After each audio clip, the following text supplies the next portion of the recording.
ada satu catatan yang kami hadirkan. Tidak akan kita baca semuanya, kita ingin ringkas saja.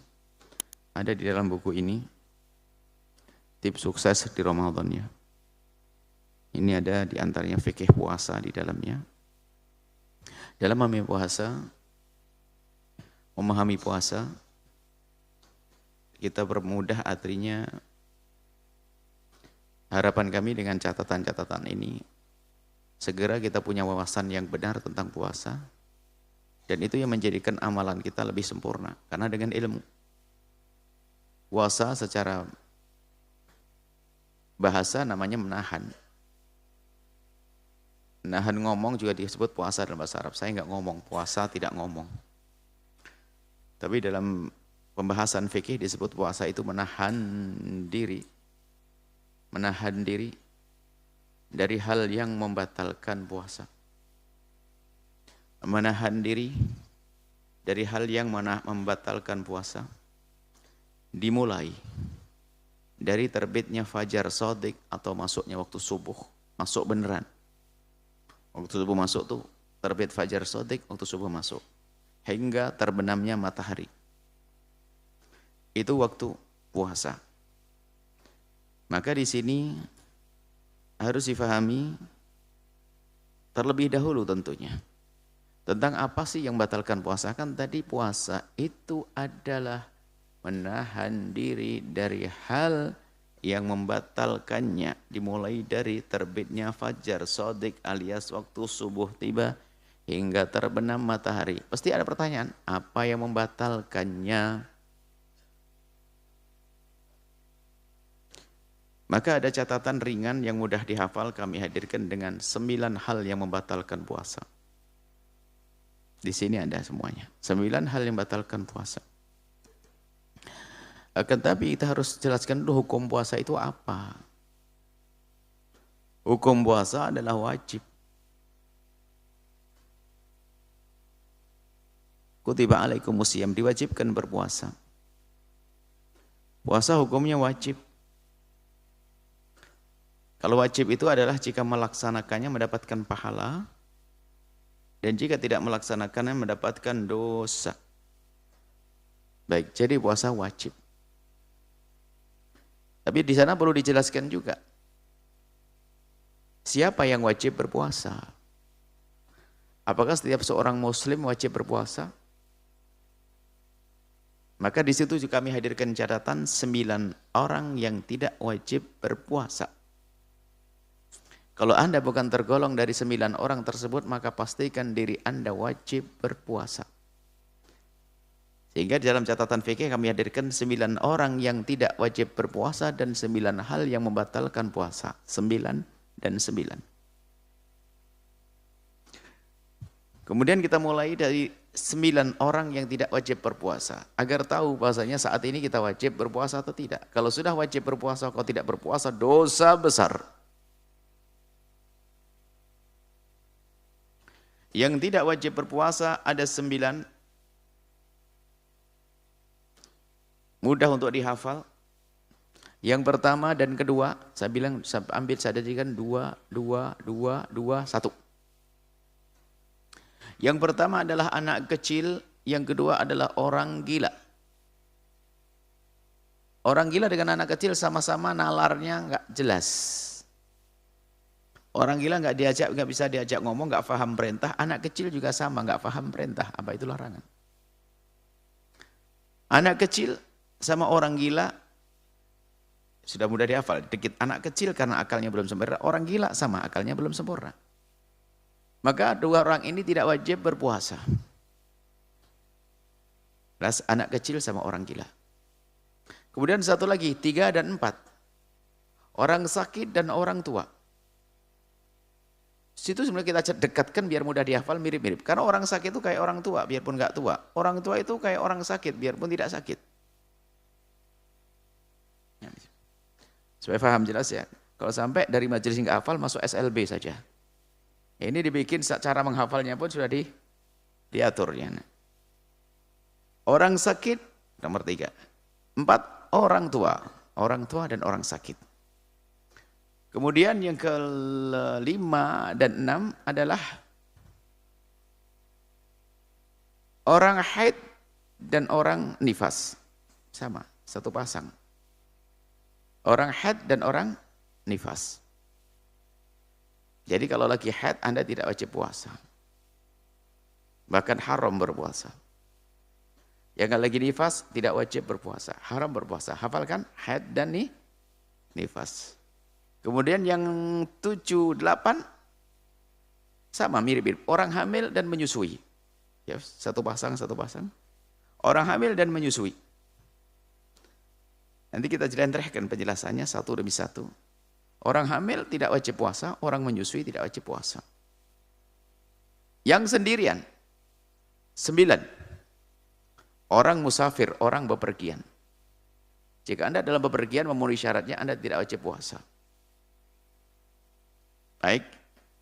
Dari 9 itu nanti, bisa ngitung enggak? Anak kecil, orang gila. Orang sakit, orang tua. Orang haid, orang nifas, orang hamil, menyusui, dan bepergian. Bisa dites nih, yang enggak hafal masuk SLB. Suruh menghafal. Menghafalnya pun sudah direncanakan, biar mudah. Jadi, sekarang tanyakan, anak kecil ada penjelasannya. Anak kecil tidak wajib berpuasa. Tapi kalau sudah mereka umur 7 tahun, umur 7 tahun Hijriyah, wajib bagi orang tua, bukan wajib bagi anak, wajib bagi orang tua untuk ngajari puasa. Dan bukan puasa saja, termasuk sholat. Tidak wajib bagi anak kecil sholat. Tapi kalau sudah umur 7 tahun Hijriyah, bukan 7 tahun Masehi, kalau sudah anak Anda umur 7 tahun Hijriyah, Anda wajib melatihnya untuk berpuasa, melatih untuk segala kewajiban. Yang anak gadisnya dilatih untuk pakai kerudung menutup aurat. Kalau orang tua membiarkan tidak melatih melakukan yang wajib, hukumnya dosa. Yang dosa orang tua, anak kecil mah nggak punya dosa dia, sebab dia belum balik. Selagi belum balik, rekening dosanya nggak jalan. Rekening dosa nggak berjalan selagi anak masih kecil belum balik. Kalau balik nanti ada pembahasan umur balik itu berapa. Balik itu adalah jika seorang anak sudah keluar mani di usia 9 tahun bagi laki-laki atau perempuan keluar mani di usia 9 tahun.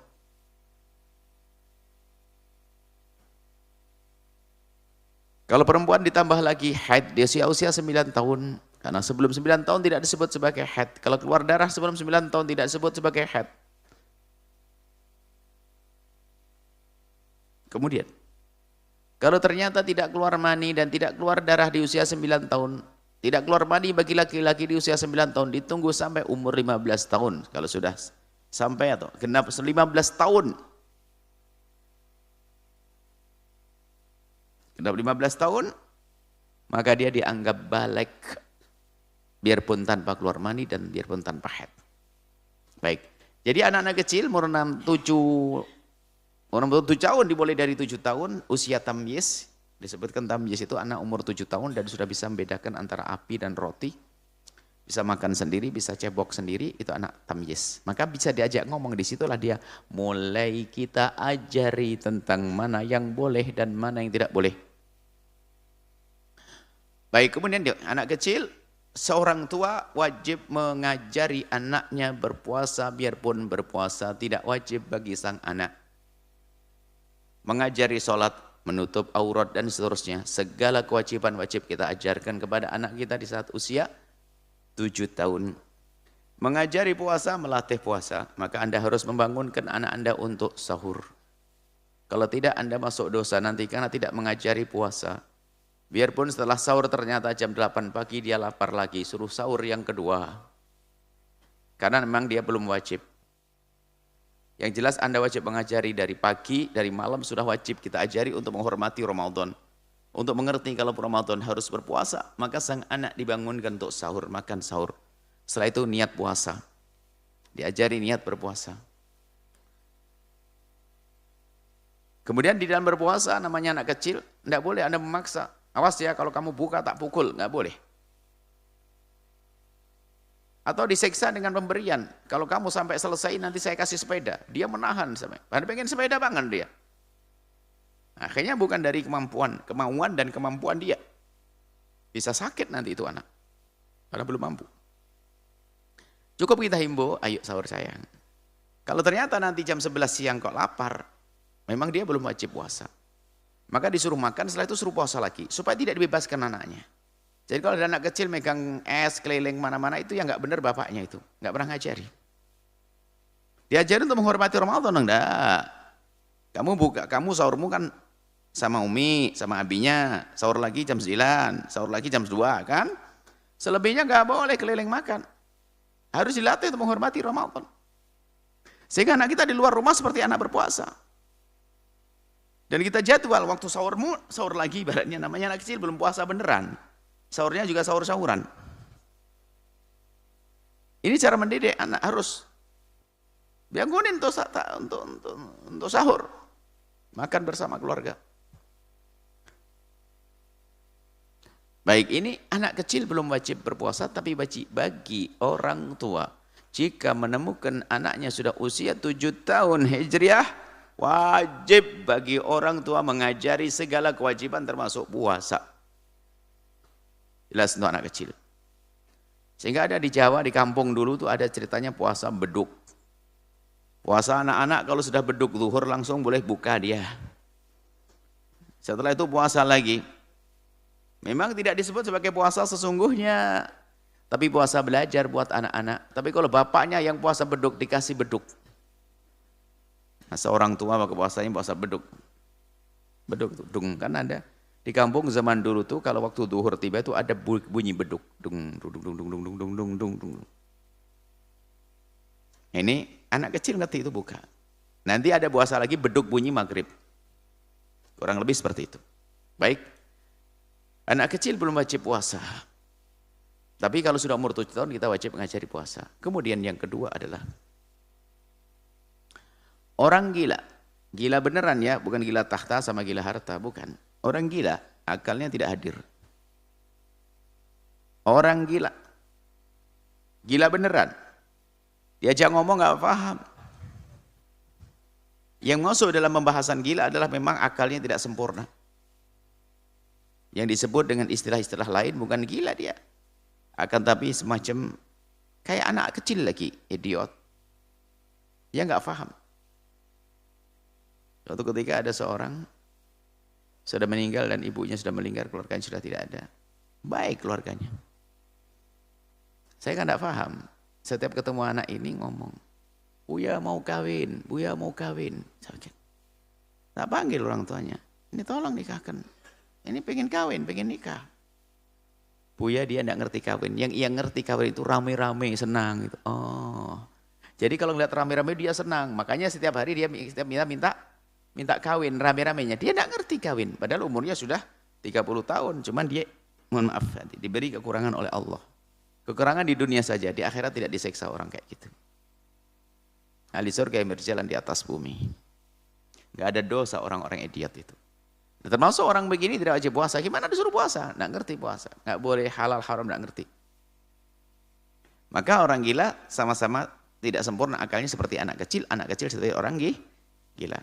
Baik, kemudian yang ketiga. Orang sakit, yang keempat orang tua. Sakit di sini adalah sakit yang memberatkan bagi dia untuk berpuasa. Sehingga dengan sakitnya kalau berpuasa dia tambah lemes, atau kata dokternya ini bukan menurut ustadz nggak berguna di situ. Jadi orang sakit yang boleh berbuka itu adalah petunjuk daripada satu dokter yang satu pengalaman dirinya. Kalau dia mengalami kalau saya puasa pernah gemeteran jam 10 siang, nggak wajib puasa. Dia sakit. Sakit yang memberatkan bagi dia untuk berpuasa. Atau kata dokter, ibu mohon agar ibu tidak puasa. Karena kalau berpuasa ada hal yang harus.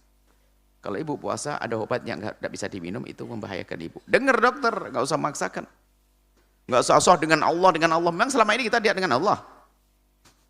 Ini ada orang sebagian ini melanggar. Soknya pengen tawakal. Ini harus dengan Allah. Masa kita melaksanakan kewajiban tidak ditolong oleh Allah? Mengambil kemudahan juga dengan Allah kok. Nggak usah memaksakan kalau sakit. Kalau lagi sakit tidak, tapi sakit beneran. Jangan sakit-sakitan. Ada seorang anak gadis barangkali nggak puasa, saya ibu. Kenapa saya sakit? Sakit apa? Sakit jerawat. Enggak. Sakit jerawat, puasa. Tetap puasa itu. Tentang sakit yang memberatkan bagi dia untuk berpuasa. Sakit apa saja. Makanya orang kalau sakit di rumah sakit dan sebagainya, ya tidak wajib berpuasa.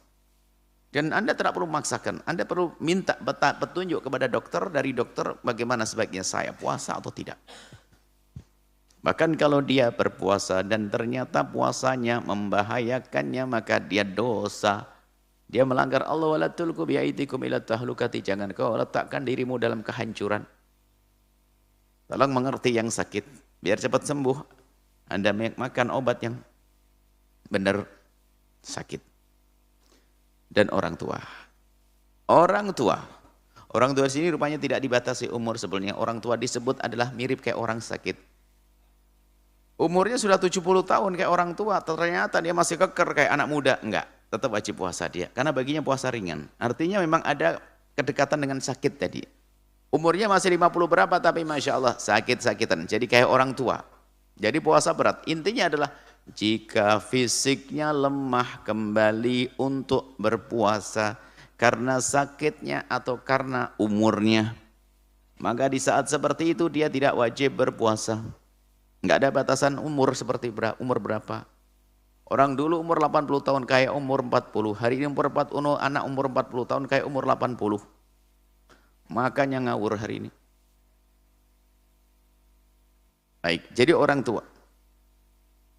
Baik, kemudian yang tidak wajib berpuasa lagi adalah orang haid dan orang nifas. Dalam keadaan haid Anda tidak wajib berpuasa. Bahkan kalau Anda berpuasa hukumnya haram. Habis melahirkan Anda punya nifas, tidak wajib berpuasa. Tidak wajib berpuasa dalam keadaan haid. Sudah. Yang enggak puasa, tidak wajib puasa. Berpuasa malah dosa. Selesai ya, masalah haid sudah sangat jelas. Nifas jelas. Hanya perlu dimantapkan nanti ilmu haid itu kayak apa, ilmu nifas. Ini babnya beda. Kita juga ada fikih haid. Penjelasan tentang haid. Kemudian selanjutnya yang tidak wajib berpuasa yang ke-7, 8 adalah orang hamil dan orang menyusui. Kalau Anda hamil, ini kemudahan dari Allah. Jika Anda menduga, dan memang kalau menurut keterangan orang yang mengerti, tidak tahu apakah sudah sepakat dokter, memang perlu seorang ibu dalam keadaan hamil harus di asupan, harus ada yang masuk ke dalam diri ibu ini sesuatu yang berbobot demi kebaikan janin yang ada di dalamnya. Maka dianjurkan memang untuk, biarpun tidak tampak, biarpun mungkin dia mengatakan saya biasa saja, tapi pasti ada pengaruh kepada bayi. Termasuk di saat menyusui misalnya, akan pengaruh pada bayi. Karena bayi akan minum, sementara ibunya sendiri di seharian tidak ada yang masuk ke dalam perutnya. Pasti akan berpengaruh kepada asinya. Sungguh indah di dalam agama. Sudah dikasih tahu, orang hamil dan menyusui tidak wajib berpuasa. Tidak wajib berpuasa. Karena adanya kekhawatiran tadi, khawatir akan dirinya. Ada sebagian ibunya sendiri yang merasa cepat lapar kalau puasa. Ada yang dia nggak apa-apa, tapi anak punya pengaruh kepada anak. Dia mah nggak ada masalah, tapi anaknya akan bermasalah. Sehingga keindahan syariat tidak wajib berpuasa bagi orang yang hamil. Begitu juga orang yang menyusui. Kalau menyusui ini lebih luas lagi. Menyelamatkan sesuatu, menyelamatkan kehidupan, menyusui anak. Bahkan kalaupun seandainya bukan anaknya sendiri. Anak kambing sekalipun. Ekstrim contohnya. Anda punya kambing di belakang rumah, 3 anaknya. Induknya disembelih atau hilang induknya. Dia perlu susu, Anda suwi-suwi. Gara-gara nyusui kambing, Anda sering lapar dan sebagainya. Karena itu harta yang harus dijaga. Baik, menyusui, apalagi bayi. Menyusui bayi. Maka ini lihat, ada orang mungkin 50 tahun seumur hidupnya 50 tahun nggak pernah. Ada seorang ustadzah katanya baik orangnya, Masya Allah, tapi nggak pernah puasa Ramadan. Nggak pernah puasa Ramadan, setiap Ramadan nggak pernah puasa dia. Padahal dia solehah, wali. Kok bisa tidak pernah puasa Ramadan? Iya, karena hamil 9 bulan, habis itu melahirkan, nyusui 2 tahun. Hamil lagi 9 bulan, nyusui 2 tahun lagi. Hamil lagi sampai anaknya 13 kali berapa itu? Tidak pernah puasa dia. Makanya ibu-ibu tidak usah takut hamil dan menyusui. Tenang aja, Anda boleh nggak puasa kok. Suamimu suruh nemen itu. Cuman banyak berkhianat dalam ini suami itu. Suami itu banyak berkhianat dalam urusan ini. Nanti saya temani, nggak pernah nemeni itu suami itu. Suruh nemeni istrinya, biar suaminya sunnah, suaminya wajib. Banyak yang janji nanti saya temani, kalau kaya insya Allah saya temani, abang temani. Giliran lagi puasa sendirian ya. Gak apa-apa, jihad juga. Tapi kalau habis melahirkan nyusui tidak wajib lagi. Habis nyusui pas 2 tahun, ambil lagi, langsung positif. Baik, kemudian setelah itu, yang terakhir bepergian. Dan ini termasuk ilmu yang harus diberikan. Kalau Anda bepergian, dengan 2 catatan aja deh ringan.